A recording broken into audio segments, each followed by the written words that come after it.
Le quatrième lieu, un balado réalisé par l'équipe du Square de la Grande Bibliothèque, où l'on discute avec des artistes numériques d'ici de leur parcours professionnel et où ils vous donneront des conseils pour vous inspirer, vous, les artistes de demain.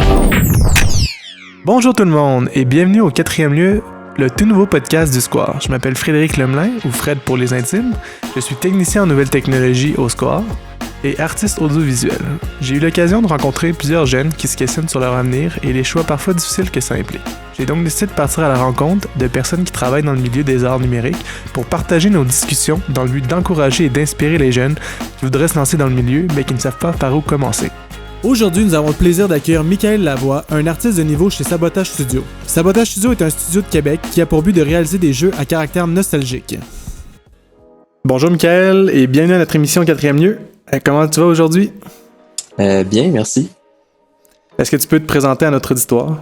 Oui, donc mon nom est Michael Lavoie. Je suis artiste de niveau chez Sabotage Studio. Mes champs d'intérêt sont le jeu vidéo et les arts, donc je suis pas mal à ma place. Est-ce que tu peux me parler un peu plus de ta position, dans le fond, chez Sabotage, là, comme artiste? Oui, bon, dans le fond, moi, en tant qu'artiste de niveau, c'est moi qui crée le visuel d'à peu près 80 à 90% des assets des environnements. Par asset, je veux dire les objets, ça peut être les arbres, c'est les textures de terrain, c'est moi aussi qui va ensuite passer derrière le designer de niveau pour placer les objets dans l'environnement et rendre ça beau, si on veut. Parce qu'au début, dans le fond, moi, ce que je reçois du designer, c'est ce qu'on appelle des gray box. Donc, c'est comme un niveau tout en gris avec des simples couleurs. Et donc, c'est ça, moi, mon travail, c'est vraiment de créer les objets qui vont aller dans l'environnement et ensuite des placer dans l'environnement dans lequel ils vont. C'est pas mal ça. Cool. Y a-tu des projets que tu as réalisés qui te rendent fier puis que tu aimerais nous parler aujourd'hui? J'ai travaillé sur beaucoup de jeux mobiles à mon premier emploi chez Frima. Ouais. J'ai travaillé aussi, un des projets que j'ai beaucoup aimé travailler chez Frima, ça s'appelle Fated. C'était un jeu VR. Dans le temps que le VR commençait à peine, le Oculus avait même pas de manette. C'était vraiment... on était un peu comme des pionniers finalement. Malheureusement, c'est pas un jeu qui a levé beaucoup, mais j'ai quand même beaucoup aimé travailler sur ce projet-là. J'ai travaillé avec un engin aussi que j'étais pas familier, donc j'ai appris beaucoup de choses en très peu de temps. Cool. Un peu là aussi que j'ai comme trouvé ma spécialisation justement d'être plus artiste de niveau plutôt que généraliste ou artiste de personnage ou etc. OK. Fait que, si je comprends bien, dans le milieu de la 3D, il y a beaucoup de types d'emplois où est-ce qu'une personne fait une tâche en particulier, parce que la 3D, les jeux vidéo, c'est assez complexe, là. Oui, effectivement. C'est des assez grosses équipes. Fait que, est-ce que tu peux nous expliquer brièvement c'est quoi les différents volets de travail qui existent dans une compagnie de jeux? Oui, il y en a vraiment beaucoup. Là. Mettons que... Mais brièvement, tu sais, mettons que il y a des programmeurs, il y a des artistes, il y a des designers, il y a des testeurs, il y a des gens qui sont plus gestion, il y a des marketing, ensuite il y a aussi tout ce qui est plus direction créative, qui est un mix de game design, puis de visuel, puis d'idées, puis d'idéation en fait, si on peut dire. Donc, moi, je te dirais c'est pas mal ça, les champs principaux. J'espère que j'en oublie pas. Puis toi... musique, audio, excusez-moi. Ouais, c'est vrai, il y a la musique. Ouais. Puis toi, t'as occupé quel rôle à travers tout ça? Moi, j'ai commencé ma carrière dans le jeu vidéo en tant que... Mon premier vrai emploi dans le jeu vidéo, c'était testeur chez Binox Activision. C'était plus comme c'était un travail d'été finalement que j'avais pris après le cégep. Mais j'ai vraiment étudié pour être artiste 3D à l'origine. Ouais. Donc, après avoir fait le cégep, j'ai fait c'était comme un stage sponsoré par les compagnies de Québec de jeux vidéo. Ça s'appelait Lendy. Malheureusement, ça n'existe plus. Mais c'était comme un stage de quelques mois qu'on créait un jeu Et on avait des mentors des diverses compagnies. Comme moi, j'étais mentoré par Ubisoft Québec à l'époque. Puis ensuite, c'est là que j'ai eu mon premier emploi chez Frima en tant qu'artiste 2D à la base, parce que j'ai quand même un intérêt pour le 2D aussi, tout ce qui est dessin, etc. Fait que j'ai commencé chez Frima en tant qu'artiste 2D, mais ils savaient déjà quand ils m'ont engagé que j'avais étudié en 3D et que j'avais quand même des compétences pour travailler en 3D. OK. Fait que assez vite, après, je pense quelque chose comme 4-5 mois, il y a eu un besoin d'un artiste 3D, puis c'est là qu'ils sont venus me chercher. Puis ensuite, tout le reste de ma carrière chez Frima, j'ai été vraiment artiste 3D. J'ai commencé beaucoup plus généraliste, puis au travers du temps, je me suis spécialisé plus dans les environnements. Jusqu'à faire quasiment 100% des environnements de 3 jeux, je crois. Ah ouais. Environ. Ben, pas 100%, mais il y a 2 jeux, c'est quasiment 100% moi, mais... Ouais. Cool. À la fin, j'étais pas mal un one-man army pour tout ce qui est environnement. Puis, dans le fond, le studio Sabotage que t'es rendu maintenant, c'est quoi qu'il y a de particulier avec ce studio-là? Qu'est-ce qui t'a fait... Pourquoi t'es rendu, dans le fond, chez Sabotage? Sabotage, c'est un projet de passion. C'est en travaillant chez Frima, j'ai rencontré le fondateur Thierry Boulanger, qui est à l'origine un programmeur. Qui, en gros, lui, il avait vu que... Parce que j'étais un passionné aussi de pixel art. Puis, il m'avait vu travailler le midi sur des projets de pixel art. Puis, lui, sa passion, ça a toujours été de faire des jeux rétro. Son rêve à l'époque, en fait, c'était de faire des jeux rétro, donc du pixel art, tout souvent. Fait que c'est un peu comme ça dans le fond, on s'est rapproché à en parler de pixel art, puis de jeux rétro, puis tout. Puis, quand il a finalement fondé Sabotage, il est venu, il m'a approché, puis il m'a demandé si ça m'intéressait. Et bien sûr, le pixel art est une très très grosse passion à moi, plus que le 3D, je dirais, au final. Fait que j'ai accepté d'emblée. Puis je veux dire, j'ai toujours trippé sur le film Indie Game The Movie, qui pas vantait, mais montrait un peu les revers, pas les revers, mais le backscene de tout ce qui est jeu indépendant.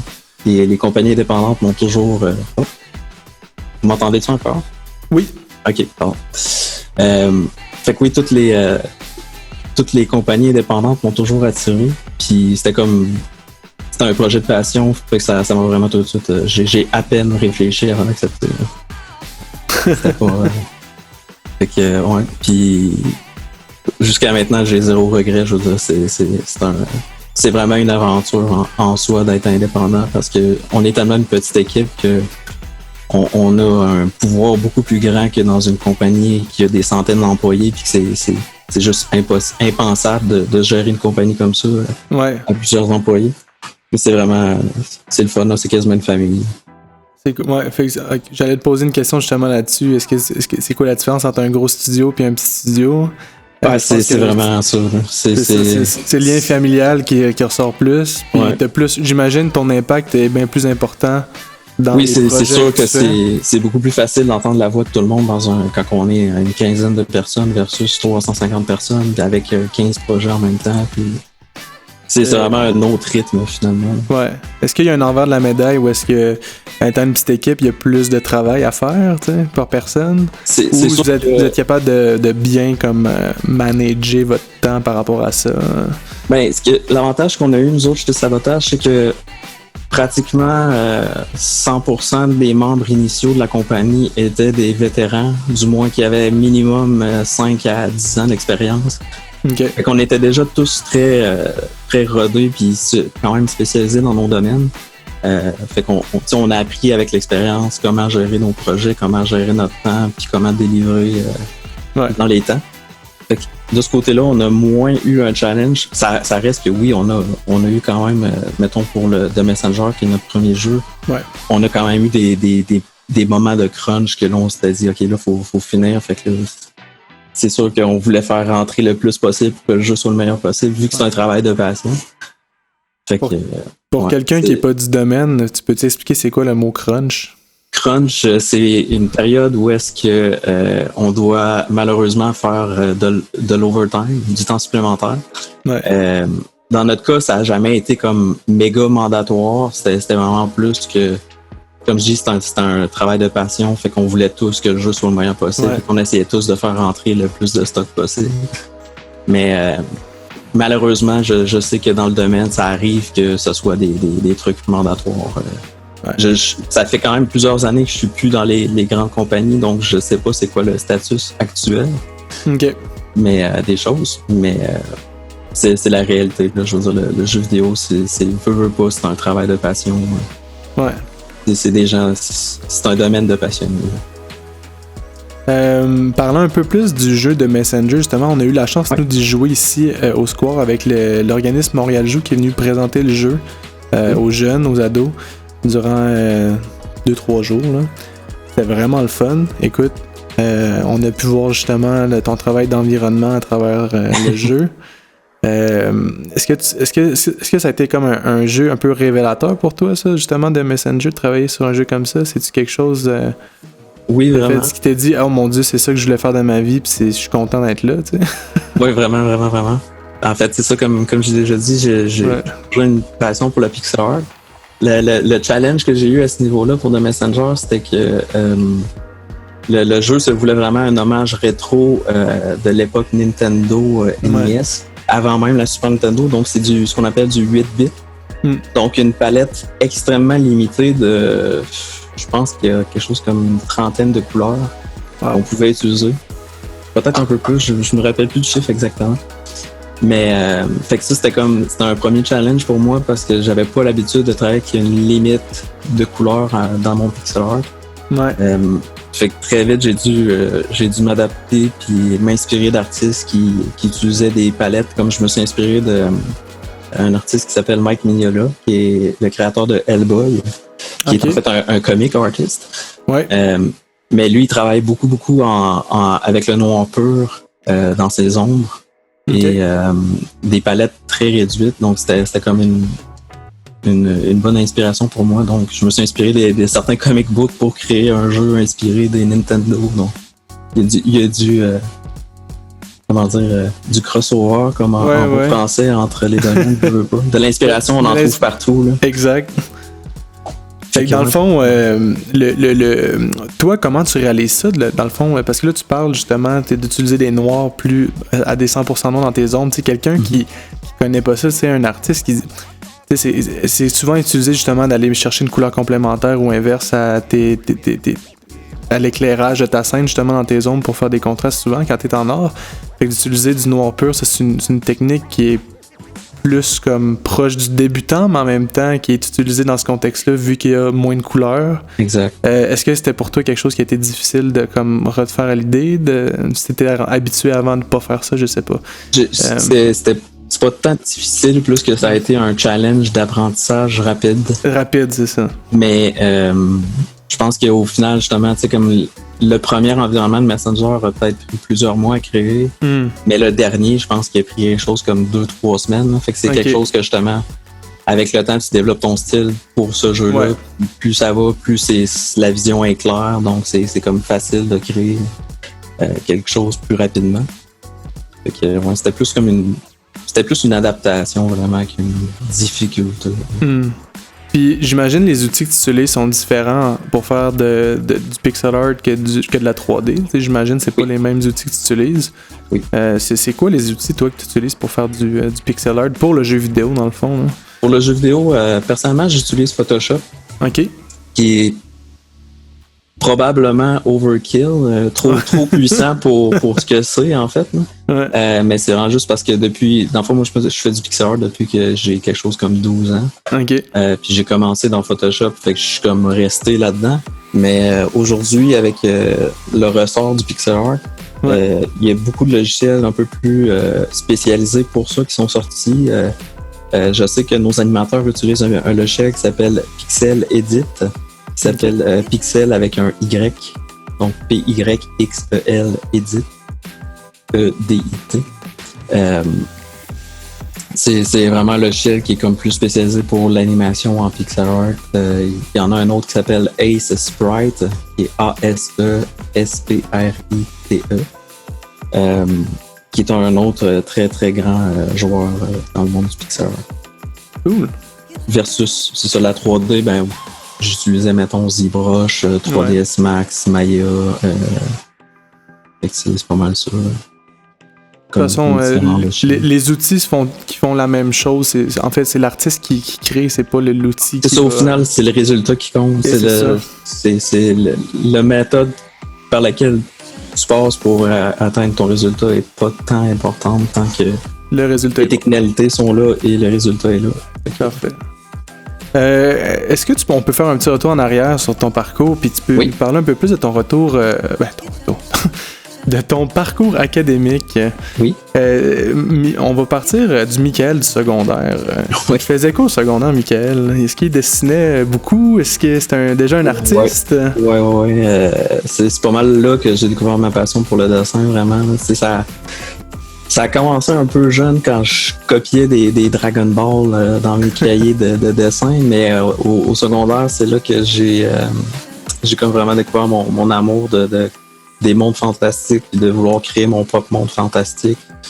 Puis ça passait beaucoup par le dessin. Fait que j'ai passé beaucoup de temps dans mes cours de secondaire à dessiner. Heureusement, ça n'a pas trop affecté mes notes. C'est pas le cas de tout le monde, malheureusement, mais...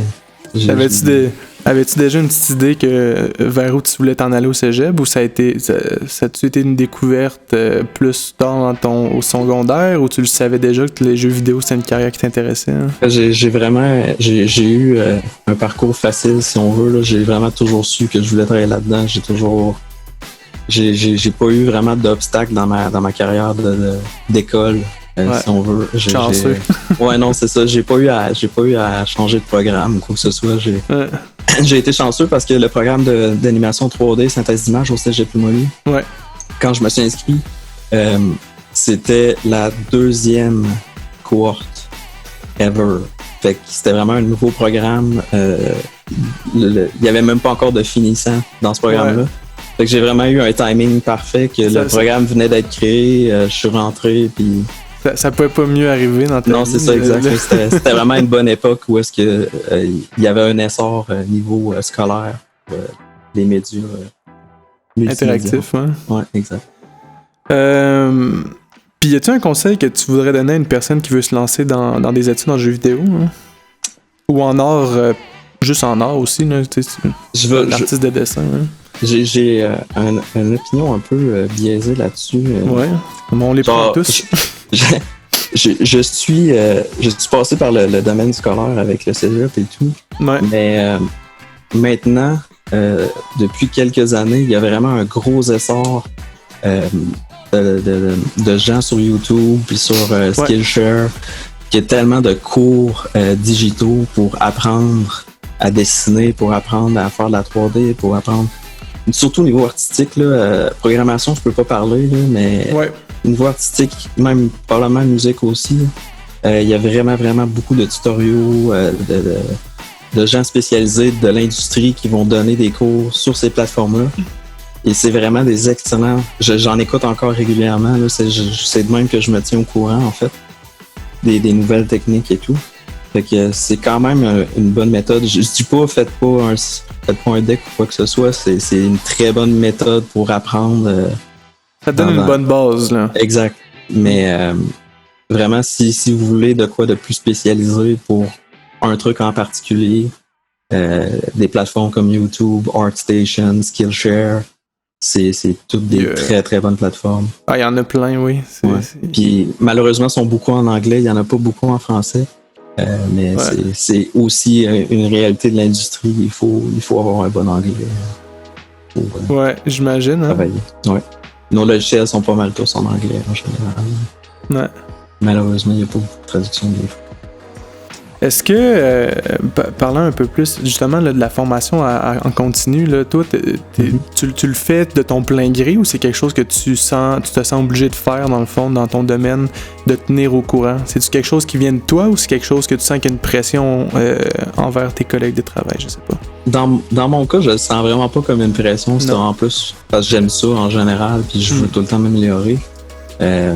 Mais c'est une passion qui vient de toi-même. Là. Ouais, exact. Mais tu sais, c'est sûr que, mettons, dans les dernières années, il y a eu un nouveau logiciel qui est arrivé qui a changé pas mal la donne, tout ce qui est texture de 3D. Ouais. Donc, tout ce qui est, mettons, la peau des personnages, etc. Il y a eu un nouveau joueur qui est arrivé qui s'appelle Substance Designer et Substance Painter. C'est comme deux logiciels d'une même suite.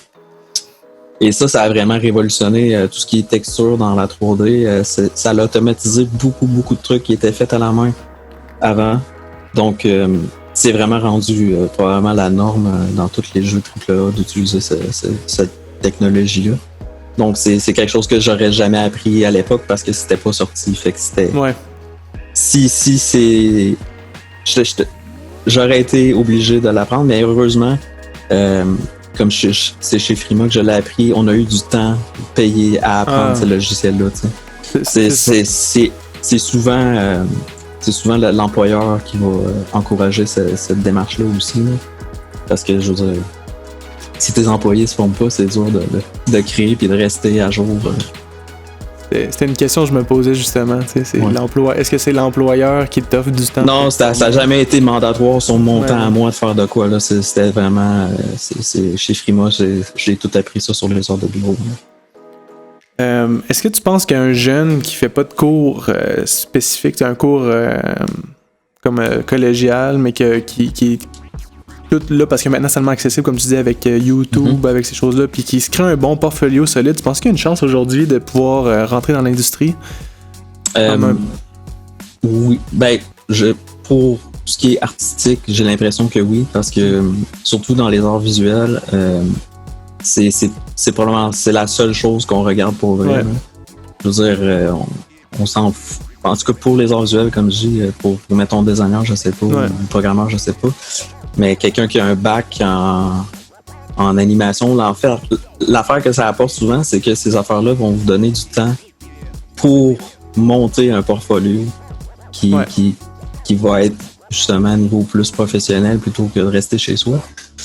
Puis ça donne un contexte aussi pour travailler sur ces projets-là, parce que des fois, c'est dur de se motiver tout seul à la maison à faire des projets à l'infini avant de trouver un emploi. Donc, c'est probablement le point majeur pour tout ce qui est programme scolaire. C'est que ça donne un environnement et un contexte encourageant à développer ses talents et son portfolio. C'est probablement ce que j'en ai retiré le plus personnellement de mon parcours scolaire. Justement, comme j'écoutais l'entrevue avec Sarah Bourque, qui est une... J'ai étudié avec elle aussi, et ce qu'elle décrivait dans son entrevue, c'était tellement vrai. Là. L'école ouvrait à 7h, on travaillait toute la journée, puis on s'entraidait, puis c'est le fun à ce niveau-là. Puis encore une fois, les plateformes comme YouTube, Skillshare, sont en train de s'adapter un peu à ça, parce qu'à cette heure, tu as des serveurs Discord où est-ce que tu peux publier tes choses, tu vas recevoir des critiques. Souvent, comme la personne qui a créé la communauté va pouvoir commenter ce que tu fais et tout. Donc, c'est vraiment le même genre de développement. Fait que c'est un peu de choisir son parcours, mais je pense pas qu'au final, il y ait un meilleur parcours qu'un autre. L'important, c'est le résultat, donc le portfolio. Et c'est ça que les employeurs vont regarder. Super. Si on parle un peu plus des studios ici, puis du jeu, là, tu travailles pour un studio qui fait des jeux indépendants, si je comprends bien. Oui. Est-ce que tu trouves qu'il y a un essor plus fort au Québec qu'ailleurs dans le monde par rapport à ça, ou c'est quelque chose qui se retrouve un peu partout? Hein? Je pourrais pas vraiment comparer. J'ai quand même eu la chance d'aller à des conventions comme PAX avec Sabotage. Donc, j'ai pu rencontrer beaucoup de studios indépendants. Puis je dirais qu'il y en a pas mal partout dans le monde. On a quand même beaucoup de chance au Québec. On a des bons atouts pour fonder des studios, puis beaucoup de subventions, puis des choses comme ça, comme le Fonds des médias canadiens, qui en a un gros.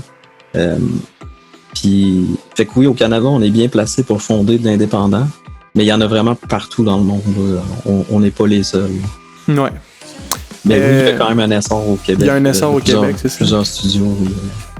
Parce que depuis les dernières années, on a vu, tu sais, on parle toujours des grands, tu sais, Ubisoft, Activision, ces choses-là, mais il y a quand même énormément de studios au Québec là, qui créent des jeux. Il y a beaucoup de jobs, j'imagine. Oui, quand même. Puis c'est cool aussi parce que les gros sont pas... les gros studios sont pas en compétition ou ils sont pas en haine envers nous, quoi que ce soit. Au contraire, c'est vraiment un milieu super amical pour vrai. Il n'y a pas de... je veux dire, à Québec, on a ce qu'on appelle le flambeau, qui est une espèce de 5 à 7, que dans le fond, chacune des compagnies, ça peut être des indépendants, ça peut être les gros, on se passe le flambeau pour créer un 5 à 7 pour toute l'industrie. Fait que c'est comme justement, c'est des occasions de créer du réseautage, etc. Fait que c'est super amical. C'est souvent aussi l'opportunité de promouvoir notre jeu ou promouvoir ce qui s'en vient, etc. Ou bien justement faire des soirées portfolio. Je sais qu'il y en a déjà eu des soirées portfolio à des flambeaux. Donc, c'est vraiment une belle initiative qui s'est créée dans les dernières années. Malheureusement, avec le contexte actuel, ça a été mis sur pause. Mais c'est vraiment comme un milieu amical à Québec. Là.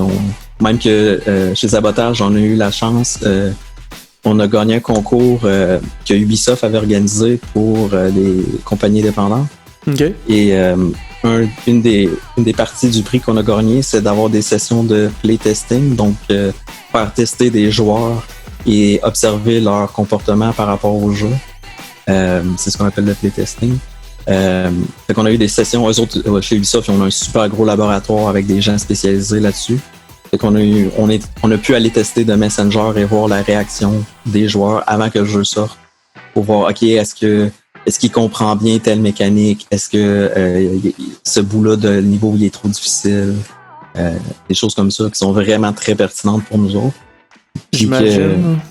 Puis qu'on n'a pas un laboratoire de playtesting chez Sabotage. Mais non. Fait que, mais c'est cool qu'on ait eu de l'aide de Ubisoft de ce côté-là. Fait que c'est vraiment comme un milieu amical pour vrai. C'est vraiment cool. Ouais. Je savais pas ça du milieu, c'est le fun à savoir. Souvent, on pense que c'est compétitif parce qu'on veut que notre jeu soit meilleur que celui de l'autre. Mais non, c'est vraiment pas l'expérience que j'en ai eue, du moins de mon côté. C'est vraiment très, très... Il y a beaucoup de partage de connaissances aussi. Une gang de passionnés. Exactement, une gang de passionnés. Ouais. Mais c'est ça, justement, avec le. Là, tu viens sur le sujet du contexte actuel. Là, on est présentement encore dans la pandémie et le travail surtout à la maison. Toi, tu travailles, j'imagine, à la maison maintenant.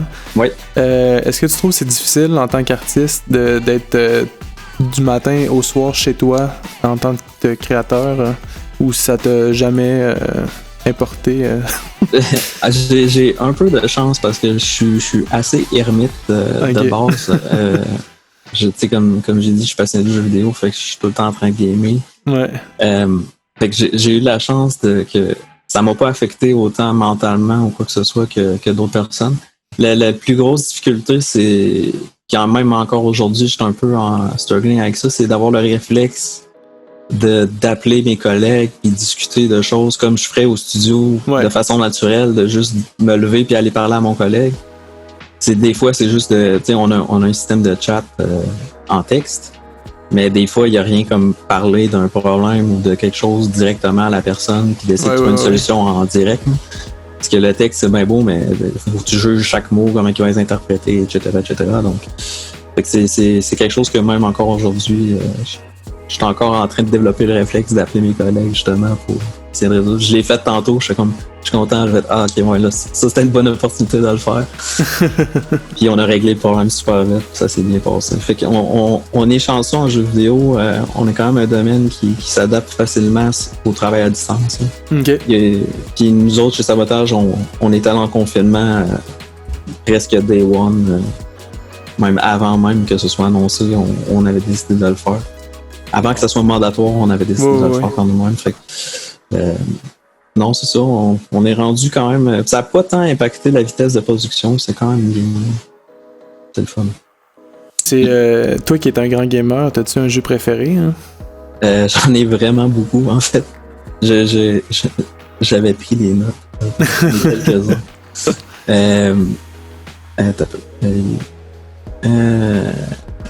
Ouais, c'est ça. Je pense pas que j'en ai un en préféré, mais niveau rétro, j'ai probablement Donkey Kong Country 2, Chrono Trigger, Final Fantasy VI. Ça, c'est des gros jeux qui m'ont beaucoup inspiré.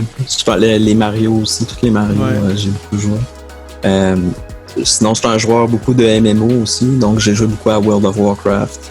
Je joue beaucoup ces temps-ci à Final Fantasy XIV. Sinon, je suis un grand fan de, on appelle ça les Souls-like, donc les jeux qui ressemblent à Dark Souls. Ah oui. Je suis un grand fan de toute cette série-là. Mon préféré étant probablement Bloodborne. OK. Qui est celui plus époque victorienne avec un mix de Lovecraft, donc Cthulhu et toutes ces choses. Ouais. Sinon, j'aime beaucoup les jeux comme Diablo, Path of Exile, etc. Donc, je joue beaucoup aussi avec mes collègues à Overwatch. J'ai vraiment comme une palette diversifiée de jeux que t'aimes. De jeux que j'aime, parce que, anyway, je cherche de l'inspiration partout, puis dans les jeux.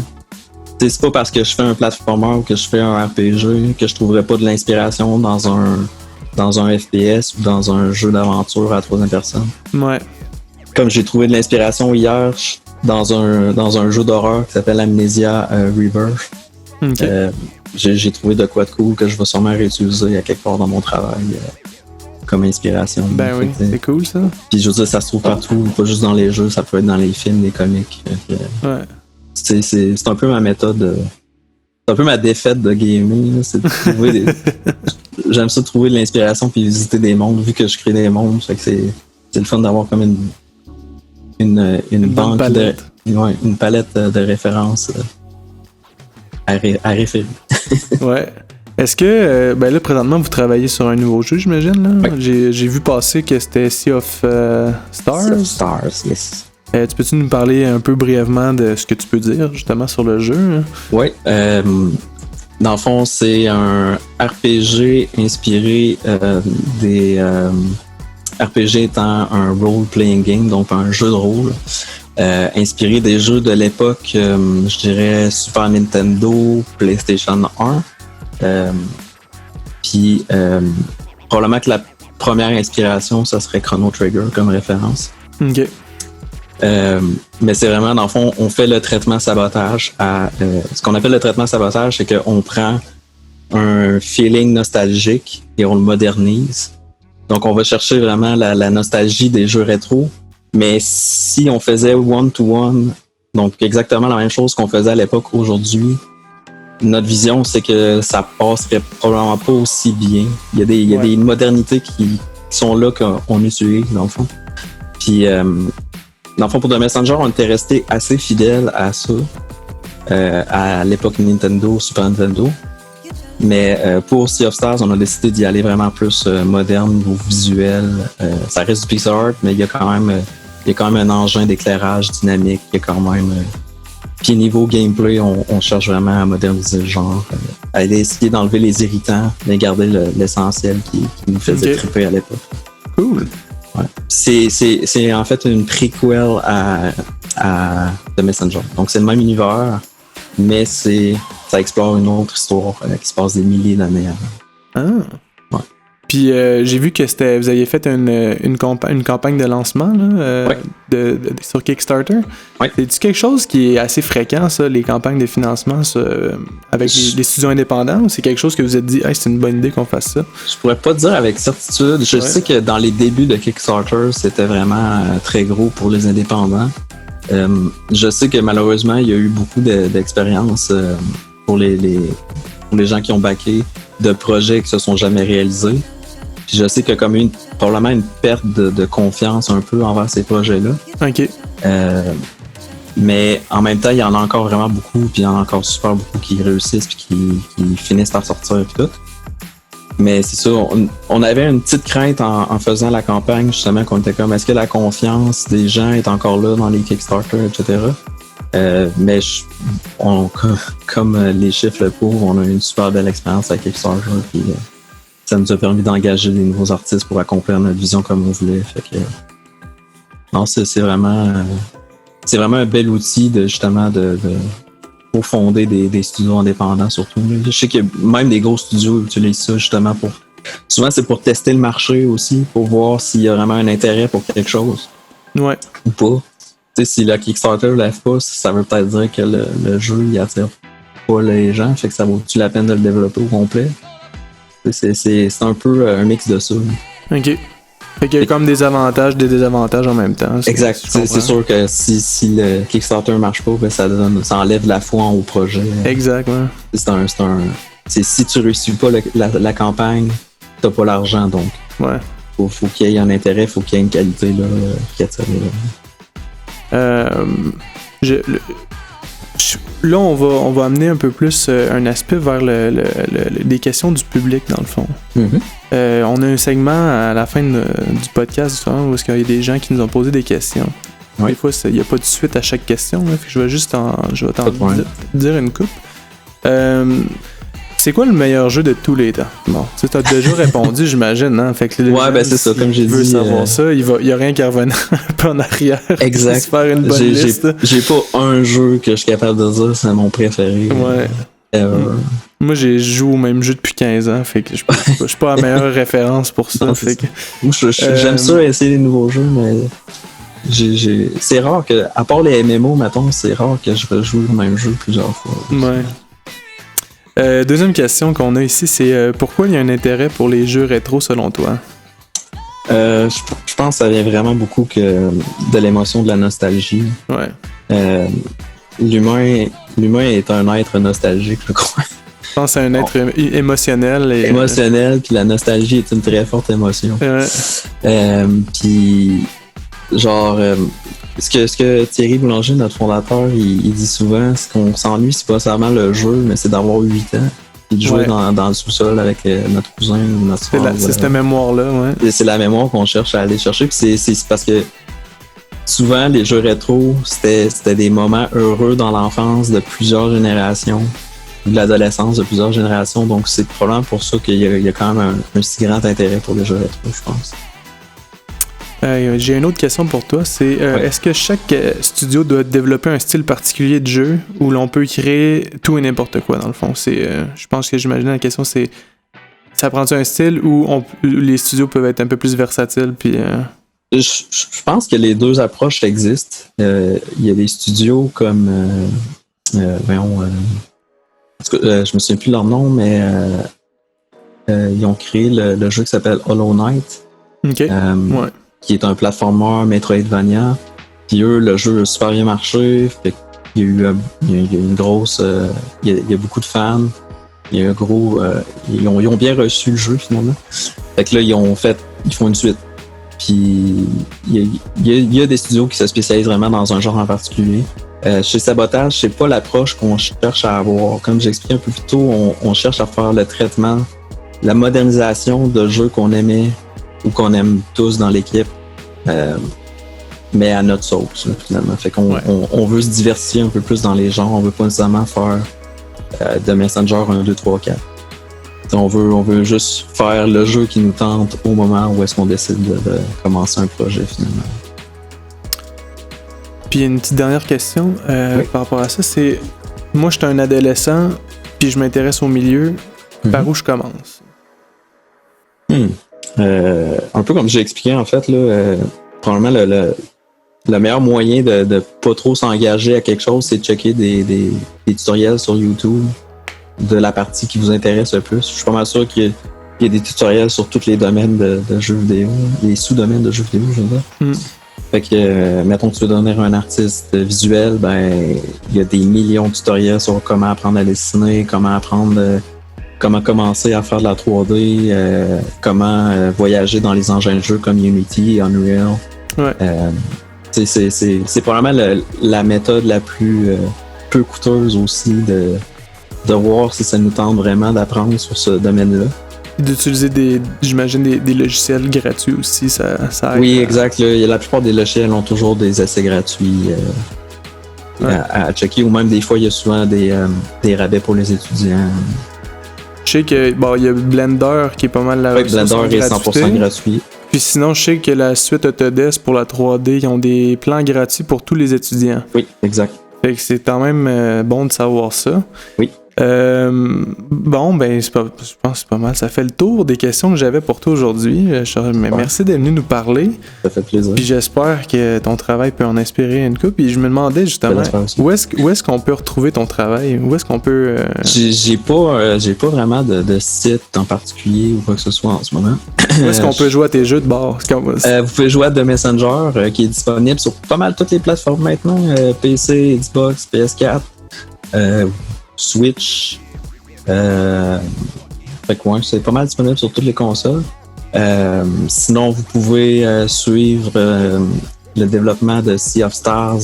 On est un Discord très actif. OK. De sabotage, en fait. Je mettrai le lien dans la description pour les gens qui sont intéressés. Hein. On a un Discord que justement on interagit beaucoup avec la communauté. Thierry est très actif. On a même ce qu'on appelle un ARG, qui est un alternate reality game. Je sais pas c'est quoi l'équivalent en français. Mais en gros,